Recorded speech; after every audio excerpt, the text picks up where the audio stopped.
So for Doge Ball, I think that if we're not careful, and if they're smart, if they go forward, there was a proposal presented to Elon Musk by a man named James Fishback.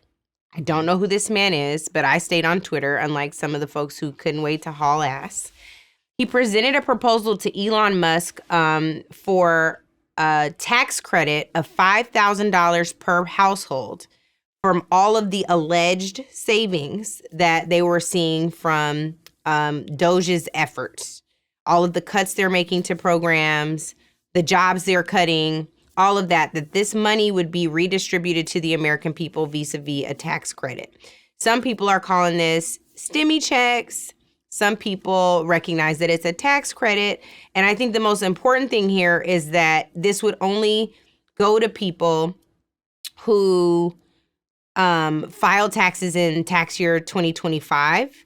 And that they have to be net payers. And I think that's important because that means you have to have some employment that demonstrates that you've paid into the system in order to get this thing back. Now, James Fishback runs a right-leaning investment firm called Azoria. He is not a government employee, but for that matter, Elon Musk is a government employee. I think he's getting paid, but he is not appointed, given the scope of work, as we've discussed earlier in this podcast. And is Elon a government employee?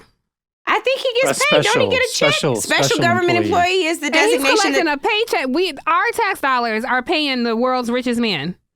I think, from what I understand, the special government employee designation means he's an employee. I don't know if he's drawing down a salary, if he's donating it back to the government. That also can happen. But the designation given to him by Donald Trump, so he didn't have to file all the disclosures, clear all conflicts, was special government employee. Although special government employee, also per one of my latest solo pods, doesn't mean that you don't have any ethics responsibility. He's just ignoring them. But I digress. Back to this $5,000 payment. Here's what let me tell you all my deepest fears.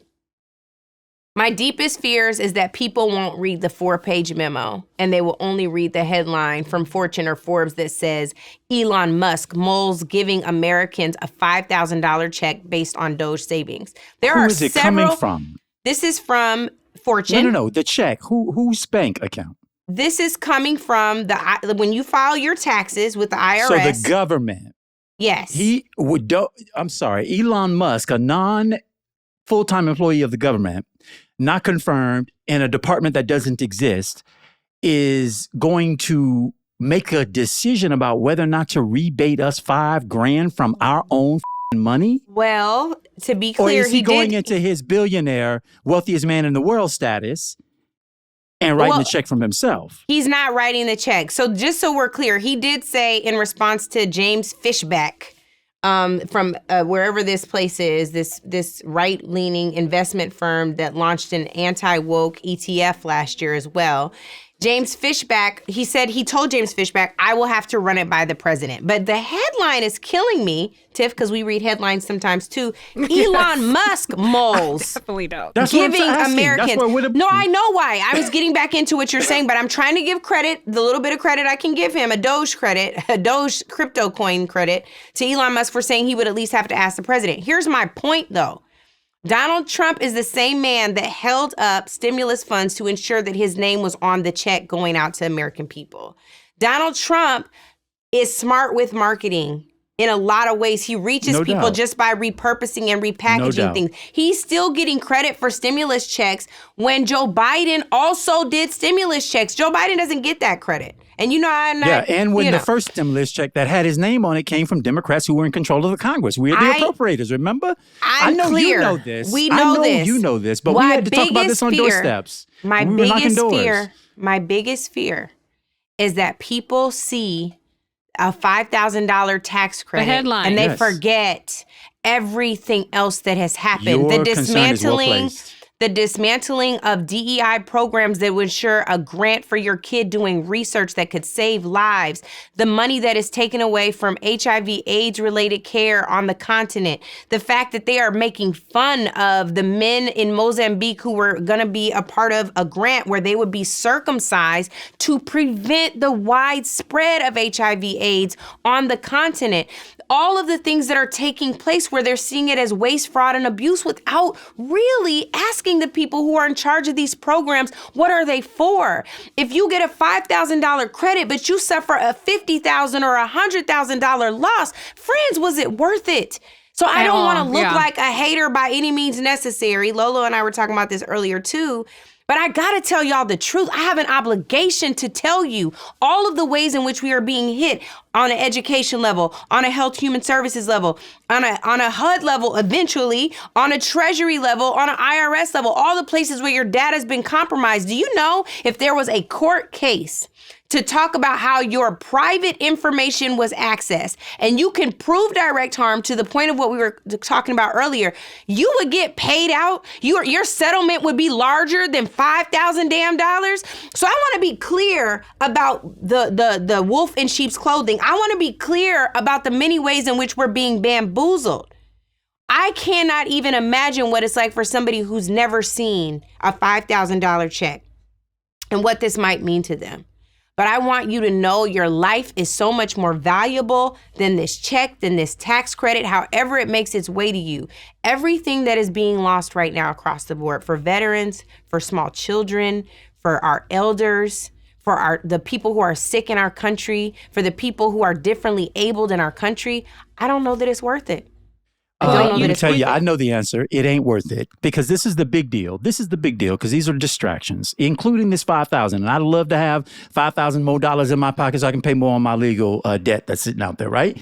But the point is, they have proposed, Donald Trump and the Republicans, Tim Johnson, the Speaker of the House, they're about to bring forward a package that is going to, Mike Johnson, thank you, that is going to bring forward, that is about to bring forward a budget proposal that includes $4 trillion in tax breaks to the wealthiest 1%, to the wealthiest Americans and wealthiest corporations in this country. But guess what, y'all? They have not figured out a way to pay for it.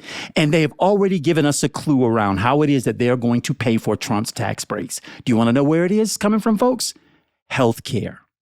So you think about the last time you had a medical emergency where you had a copay and you got to walk away with just having paid $5,000 all in when you consider medications, the cost of the care, the long-term consequences, which may cause you to have to lose your job because you have to tend to medical situations, and therefore your retirement gets bounced because you have to dip into that money early in order to make a way for yourselves and for your family. So when you think about $5,000, we don't have to imagine that we're going to get worse on the back end. They're telling us right now, this is $5,000 is a distraction so that they can get to the real goods. And the real goods is they're going to cut Medicaid in this country, if not in half, in whole, certainly in significant enough form that many of us will not even have access to health care anymore. And those costs are going to be borne exclusively by you. Well, even to the point, if we can back up a bit, just on Doge itself, like they've just been lying to the American people, and the media has done such a shitty job of pointing out all the minutia in the ways that they've lied. How they have arrived that they've saved the American people $55 billion is unclear. Literally unclear to print reporters who have poured through these numbers, unclear. They have found glaring errors. For example, he has said that one contract he cut was $8 billion. The contract was actually $8 million. That is a huge discrepancy. And when you're presenting this lie, that you're canceling that. The most recent version and it was an ICE contract that was $8 million that they cut. I would like to know more questions about what exactly this means. Angela, you talked about them cutting off AIDS and HIV care. According to the reporting from Bloomberg, that is going to come at the cost of 250 babies dying every day, daily.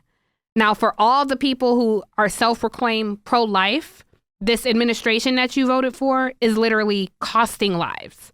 Where do you stand on that? So I think Angela made a really good point pointing out that this $5,000 tax credit is not worth it. Andrew, you made a good point. Like, no, it's not a credit. You paying for it somewhere. I want people to know it's blood money. It is literally the $5,000 you're getting is literally costing people their lives and their livelihoods. But it could also be their blood. Right. When you talk about extracting health care from somebody, when you're talking about cutting off the levers of support, because I know that there are a lot of people, including many in our community, who are not that turned on by U.S. international investments. You don't have to go there. Right. We can set international investments to the side. Why? Because USAID is less than 1% of the budget. You can't pay for $4 trillion with 1%, less than 1% of the United States budget. You just can't do it. The math won't math. So what do you have to do? You have to go after big, huge, wholesale pieces of the budget. And if you've already taken defense off the plate, and you've already done this little cutting around some of the staff, which again is not constituting a whole bunch of money at the end of the day because they missed their goal of 10%, right? Yeah. And then you consider the cost, when you talk about waste, fraud, and abuse, when you consider the cost of all of the private contractors that they are going to have to go out and hire for expertise. Why? Because they fired the people inside the government who were government employees who did this work on a salary. They're going to escalate the cost of this government even more. So what they really should have done is been very honest and basically said, we do not believe that the federal government ought to have employees. We believe that the entire federal budget ought to be farmed out in contracts to the private sector. To our friends. That's really the goal. Yeah. To our friends. And I want to say on this point about you don't have to go to USAID, Andrew, I love that point. I am feeling the pinch of this. I've been having conversations with people, like even my professional development program, where they were like, I haven't felt the immediate harm from this yet. And it just hit our family this week. So my mom, after we taped this show today, we're taking my mom to get her port installed for chemo. She starts chemo on Monday.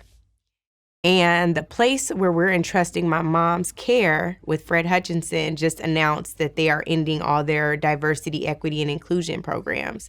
When my mom went in there, you guys, to get the contrast dye put in last week to do a CT scan to see how everything was looking in her liver, there was another nurse talking to a patient saying that they were starting to have to cut back on things because some of their federal funding for cancer research is being impacted. And that's how they ended up making this decision around what they would do with diversity, equity, and inclusion.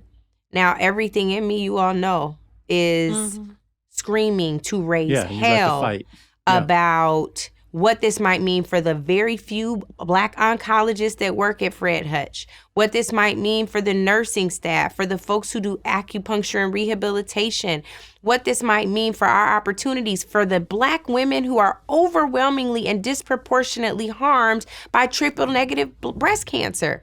What does that mean for our care plans? But I got to be careful about how I move because I can't have my mom being the sacrificial lamb for this shit. So we are put in these conundrums with intention. They out-strategized us in this way because they are willing to cause us harm in ways that we would never do to them. Of course. Never do to them. Native Land Pod is a production of iHeartRadio in partnership with Reason Choice Media. For more podcasts from iHeartRadio, visit the iHeartRadio app, Apple Podcasts, or wherever you listen to your favorite shows.